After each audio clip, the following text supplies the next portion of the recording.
O filme começa em uma pequena e silenciosa cidade rural, cercada por paisagens deslumbrantes, onde os moradores vivem em paz e conforto, sem imaginar que um vírus misterioso está prestes a destruir tudo. Inicialmente, os noticiários locais informam que um vírus desconhecido surgiu em um asilo na cidade de Sorghum Free, deixando 8 pessoas em estado crítico. Como era de se esperar, ninguém deu muita atenção ao caso. Alguns dias depois, o assunto começa a chamar a atenção quando serviços governamentais, como o Corpo de Bombeiros e as ambulâncias, já não conseguem mais atender nem mesmo acidentes de trânsito comuns. Ao mesmo tempo, os moradores ficam sabendo pelas notícias que sua cidade e as regiões ao redor foram declaradas zona de quarentena.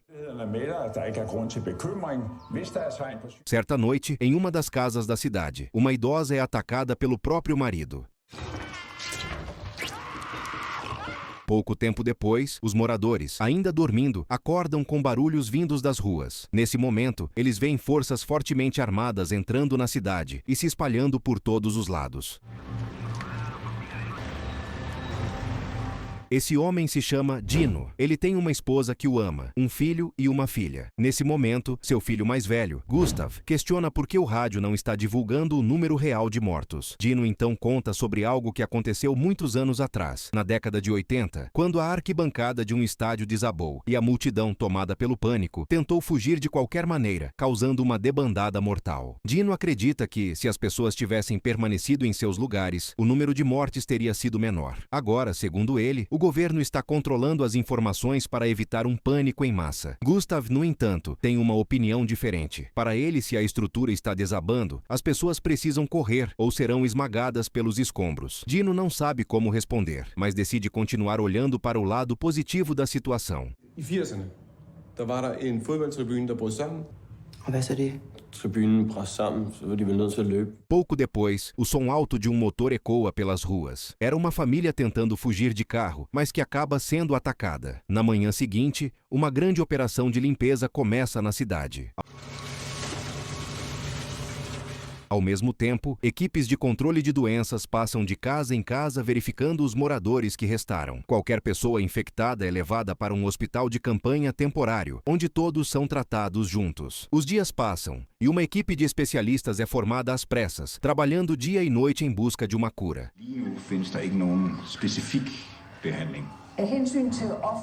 As pessoas torcem por qualquer avanço e, mais do que tudo, desejam sair do confinamento e voltar a sentir o contato com a natureza. Em outro local, Casper, amigo de Dino, tenta convencer sua namorada, Anna, a ficar com ele. Mas Anna só tem uma coisa em mente: sair daquela cidade. Assim que ela abre a porta, se depara com 2 canos de arma apontados para ela. Anna tenta dialogar com os soldados, mas eles se recusam a ouvir. Ela entra em estado de histeria e Casper a puxa de volta para dentro à força. No instante seguinte, uma rajada de tiros atravessa a porta.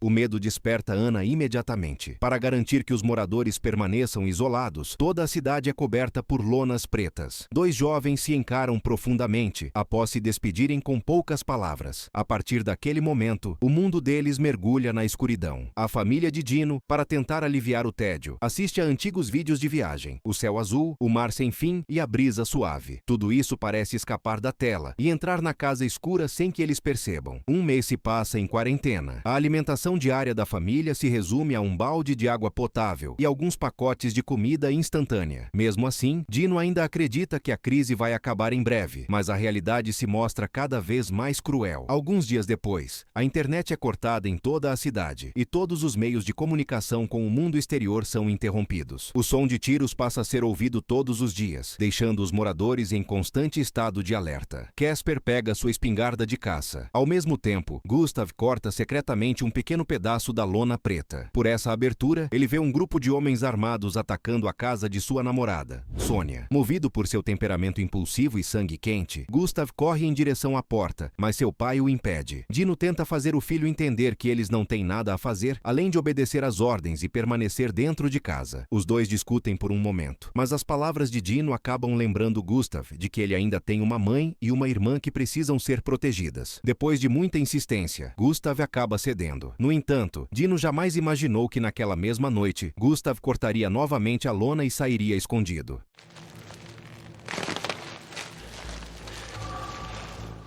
Ele consegue evitar os guardas em patrulha e chega até a janela de Sônia. Após confirmar que ela está bem, Gustav segue em direção à escola, que havia sido transformada em um centro de comando temporário. Gustav quer descobrir exatamente o que aquelas pessoas estão fazendo. Ele vê infectados de cidades vizinhas sendo conduzidos para dentro de prédios como se fossem gado. Pouco depois, ele avista um trator com a pá cheia de corpos. Nesse momento, Gustav percebe o quão mortal aquele vírus realmente é. Antes de ir embora, ele abre a porta traseira de um caminhão e um corpo cai no chão. O barulho alerta os guardas próximos e sirenes passam a ecoar por toda parte. Gustav não ousa olhar para trás. O som das balas passando por ele deixa claro que qualquer segundo de hesitação poderia custar sua vida. Ao mesmo tempo, a porta do caminhão se abre lentamente por dentro. Instantes depois, tiros começam a ser disparados dentro do centro de comando temporário, seguidos por gritos aterrorizantes e sons de rosnados assustadores.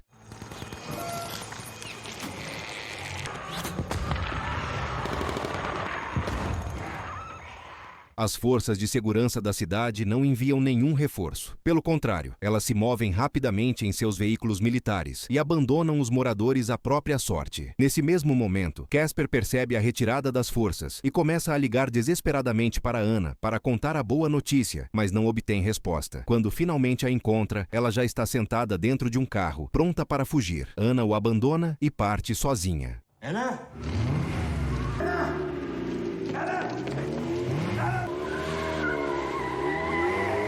Quando Gustav retorna para casa, encontra Dino esperando por ele à porta. Gustav diz ao pai que tudo o que está sendo divulgado nas notícias é mentira. Antes que Dino consiga responder, Gustav chama Sônia e a mãe dela para entrarem. Dino fica chocado ao vê-las aparecer de repente. Embora não concorde com a decisão, seu coração amolece ao olhar nos olhos delas. Sônia se senta em silêncio, ouvindo Dino e sua esposa discutirem. Em seguida, Gustav entra no cômodo, deixando-a visivelmente constrangida, mas ela não tem outra opção. Ela não pode ir embora. Seu pai foi levado após ser infectado e sua mãe foi arranhada por ele. Gustav observa Sônia em seu estado frágil e tenta tranquilizá-la em voz baixa. De forma intencional ou não, Gustav deixa de contar aos pais sobre o ferimento na perna da mãe de Sônia. Algum tempo depois, Casper chega à casa de Dino. Ele havia tentado ir a pé, mas foi atacado por um grupo de pessoas. Não importava o quanto ele atirasse, aquelas pessoas simplesmente não morriam. Para se protegerem, todos começam a reforçar portas e janelas da casa. Ao mesmo tempo,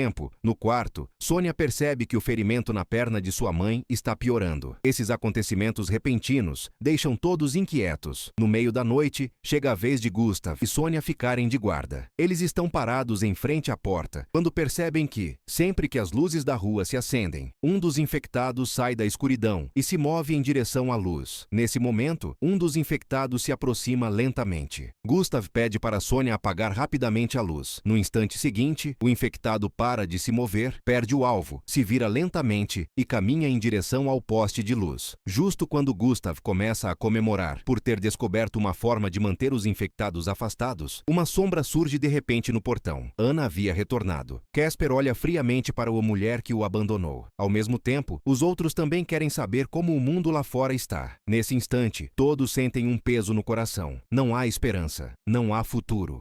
Jeg nåede op til motorvejen, så Naquela noite, Sônia dorme nos braços de Gustav, decidida a passar uma noite romântica ao lado dele. Na manhã seguinte, todos se sentam em silêncio, comendo a pouca comida que restou e pensando em como irão sobreviver. De repente, Maj diz que seu coelho desapareceu e pede ao pai que a ajude a procurá-lo. Mas na realidade, o coelho já havia sido comido. Para esconder a verdade, Dino mente e diz que o coelho fugiu. Para tranquilizar a filha, ele promete que assim que a crise acabar, trará para ela quantos coelhos quiser. Mas Maj quer o coelho dela, e apenas o coelho dela. Gustav olha para os pedaços de carne em seu prato e entende a verdade. Depois disso, Dino decide que chegou a hora de partir. Ele e Casper descem para a rua. A cidade que antes era tranquila e cheia de vida, não existe mais. Em seu lugar, restam apenas ruínas.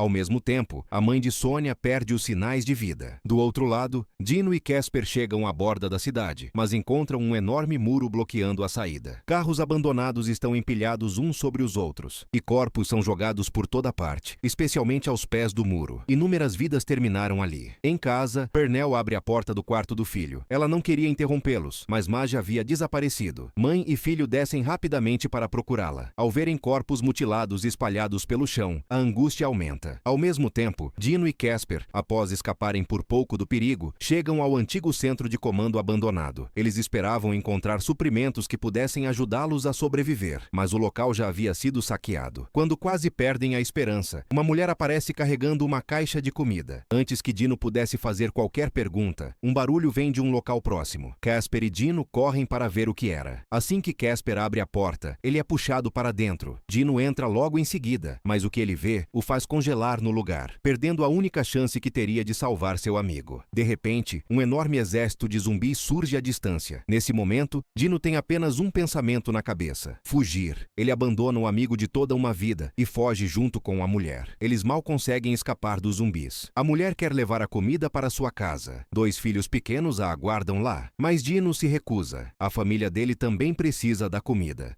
No fim, sob a ameaça de Dino, a mulher é obrigada a te entregar toda a comida. Do outro lado, Sonia e Anna estavam escondidas dentro da casa, tremendo, esperando que os outros retornassem logo. Elas não sabiam que o corpo da mãe de Sonia havia voltado à vida. Ao mesmo tempo, Madge ainda estava do lado de fora procurando pelo coelho que jamais encontraria.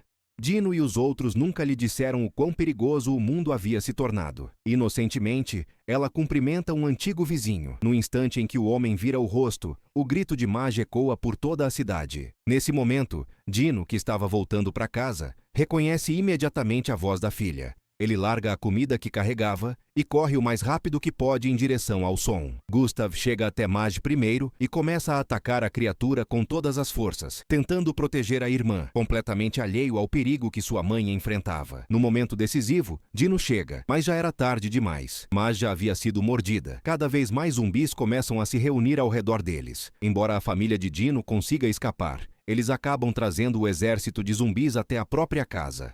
Ao retornarem, Gustav corre para o quarto onde estava a mãe de Sonia.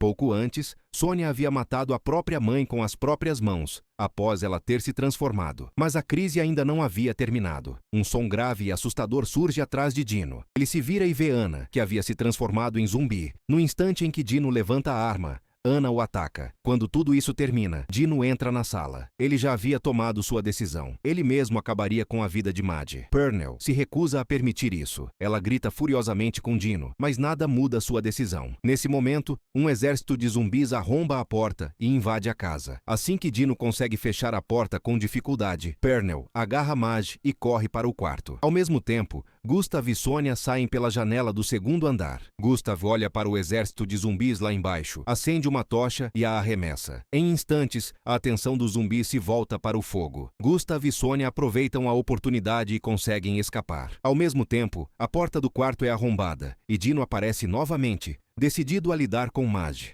Justo quando Pernell cai em desespero, Madge abre os olhos. Nesse instante, a mãe desesperada toma sua decisão final: permanecer ao lado da filha em outra forma. Dino observa sua filha se transformando lentamente e não consegue puxar o gatilho, mas também não quer se tornar um deles. Quando finalmente decide tirar a própria vida, ele aperta o gatilho, apenas para descobrir que a arma está vazia. No fim, nem mesmo essa tragédia consegue separá-los. Em outro lugar, Gustav e Sonia correm pela floresta interminável. Eles não sabem o que os espera à frente. Não sabem se ainda existe algum lugar seguro no mundo. Mas isso não importa. O que importa é que eles ainda estão vivos. Na cena final, a câmera se afasta e revela colunas de fumaça subindo de diferentes pontos da cidade. O som das sirenes ecoa pelo ar, misturado ao barulho de bombas caindo. Este é o fim do filme.